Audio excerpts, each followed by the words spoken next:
ডাক দিয়া বলেন ফানাদাহা মিন তাহতিহা আল্লাহ তাহজানি। মাটি ডাক দিয়া বলতেছেন নাদাহা মিন তাহতিহা, তাহতিহা মানে নিচে, নিচের মাটিটাকে আহ্বান করে আর ডেকে ডেকে বলি আল্লাহ তাহজানি, পেরেশান হওয়ার কোনো কারণ নাই। সুবহানাল্লাহ। আল্লাহ তাহজানি, তুমি পেরেশান হও না, পেরেশান হওয়ার দরকার নাই। قد جعل ربك تحتك سريا, তাকায় দেখো শুষ্ক বালুকাময় একটা প্রান্তর, যেখানের মধ্যে পাথর আর বালু ছাড়া কিছুই নাই। সেই প্রান্তরের মধ্যে তাকায় দেখো আল্লাহর কুদরত সেখানের মধ্যে প্রকাশ পাইতেছে। তাদের জাল রাব্বুকে তাহতাকে সারিয়া, দেখো দেখো পাথরগুলি ফেটে মরুভূমির বালু ভেদ করে কেমন করে জমজমের পানির মতো ঠান্ডা শীতল একটা পানির নহর এবং ফোয়ারা হয়ে গেছে।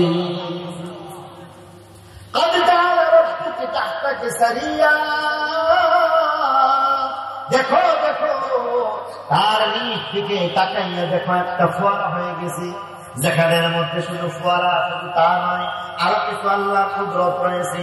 এমন কি ধরনের কুদরত রয়েছে বলেন যে দেখো তোমার পিছনে কি দেখা যায়, বলেন যে আমার পিছনে একটা মরা খেজুর গাছ রয়েছে।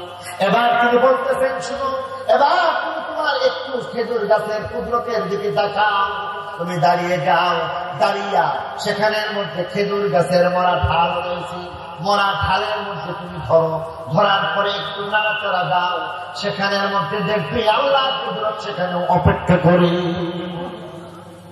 وهزي إليك بجذع النخلة تساقط عليك رطبا جنيا, দাঁড়িয়ে যাও, সেখানে আল্লাহর কুদরত অপেক্ষা করতেছে। হযরত মরিয়ম আলাইহিস সালাম আস্তে করে দাঁড়ায় গেলেন, এবার আস্তে করে তিনি হাত বাড়াইলেন, মরা ঢালের মধ্যে ধরলেন, ধরার পরে একটা নাড়া দিলেন, নাড়া দেওয়ার সঙ্গে সঙ্গে আল্লাহর কুদরত প্রকাশ পাওয়া যায়। মুহূর্তের মধ্যে মরা গাছ, সেই মরা গাছের মধ্যে কাঁচা কাঁচা পাতা গজাইতে শুরু করেছে। আরো করে মরা গাছ, সেখানের মধ্যে আল্লাহর কুদরতে কাঁচা কাঁচা পাতা গজাইতে শুরু করলো, সঙ্গে সঙ্গে ফুল হয়ে যায়, সঙ্গে সঙ্গে ফুল থেকে ফল হইতে শুরু করি, সঙ্গে সঙ্গে ফল হওয়ার সাথে সাথে এগুলি বড় হয়ে যায়, বড় হইয়া হরকে হরেক রকম রকমারি খেজুর, খেজুরের মধ্যেও দেখা যাইতেছে দামি এক পর্যায়ের খেজুর।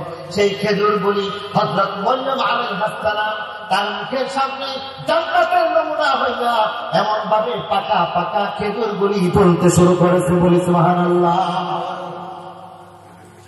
কোরআন মুতাওয়াজ্জিহ বলতেছেন ওহুজ্জি ইলাইকি বিজিজইন নাখলা তুসাকিত আলাইকি রুতাবান জানিয়া, ওহুজ্জি ইলাইকি বিজিজইন নাখলা তুসাকিত আলাইকি রুতাবান জানিয়া।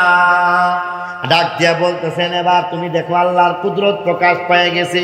হযরত মরিয়ম আলাইহিস সালাম প্রবোধ পেয়ে গেলেন, সান্ত্বনা পেয়ে গেলেন। সান্ত্বনার এক পর্যায়ে দেখলেন আসলেই তো এমনটা কুদরত দেখা গেছে। আল্লাহর কুদরতে মাটি কথা বলল, আল্লাহর কুদরতে পাথর ফেটে সেখান থেকে ঝর্ণা প্রবাহিত হয়ে গেল, আল্লাহর কুদরতে মরা খেজুর গাছ জিন্দা হয়ে গেল, আল্লাহর কুদরতে মুহূর্তের মধ্যে খেজুর তার সামনে দুলতে শুরু করলো। কিন্তু এই পর্যায়ে মুহূর্তের মধ্যে আবার চিন্তা করলেন কুদরতের কথা তো আমি জানি, জনগণ তো দেখে নাই। আছে কোথায়? বাড়িতে না জঙ্গলে? আরো জোরে বলতে হবে। তো জঙ্গলের মধ্যে তো কেউ নাই, এই কুদরত আমি দেখতেছি। আমার বাড়ির মধ্যে একটা মরা খেজুর গাছ যদি থাকতো, এই মরা খেজুর গাছটাকে দেখাইয়া বলতে পারতাম দেখো না গতকালকের মরা খেজুর গাছ আজকে কেমন করে জিন্দা হয়ে গেল, গতকালকের মরা খেজুর গাছের মধ্যে আজকে কেমন ফসল হয়ে গেল, এটা তো বলতে পারতাম বাড়িতে হইলে। জঙ্গলে কি বলবো? সান্ত্বনা যা একটু পাইছিল, মুহূর্তের মধ্যে আবার সেই সান্ত্বনার মধ্যে যুক্তি চলে আসতেছে। মানুষের সামনে জবাব দেওয়ার কোনো ব্যবস্থা নাই। এবার তিনি আবার চিৎকার করে বলতে শুরু করলেন ইয়া লাইতানি মিত্তু ক্বাবলা হাদা ওয়া কুনতু নাসিয়াম মানসিয়া। হায় আফসোস, যদি এমন একটা দিবসের আগে আগে আমার যদি এমন মৃত্যু হয়ে যায় তো এটাই আমার জন্য ভালো ছিল, কারণ আমার মৃত্যু ছাড়া এখানের মধ্যে অন্য কিছু হয় না। মানুষের সম্মান, ইজ্জত, সম্মানের চাইতে জীবনের দাম খুব বেশি না, বরং ইজ্জত হেফাজতের জন্য নিজের জীবনকে উৎসর্গ করা যায়, ঠিক কিনা বলেন? হযরত মরিয়ম আলাইহিস সালাম উনাকে আবার যখন চিৎকার করতে শোনা গেছে তখন আবার মাটি কথা কই, সুবহানাল্লাহ বলেন। দায়িত্বশীল এখানে কে আছেন? হুজুরের খবর কি বলেন? দায়িত্বশীল এখানে কেউ আছেন? কেউ নাই এখানে?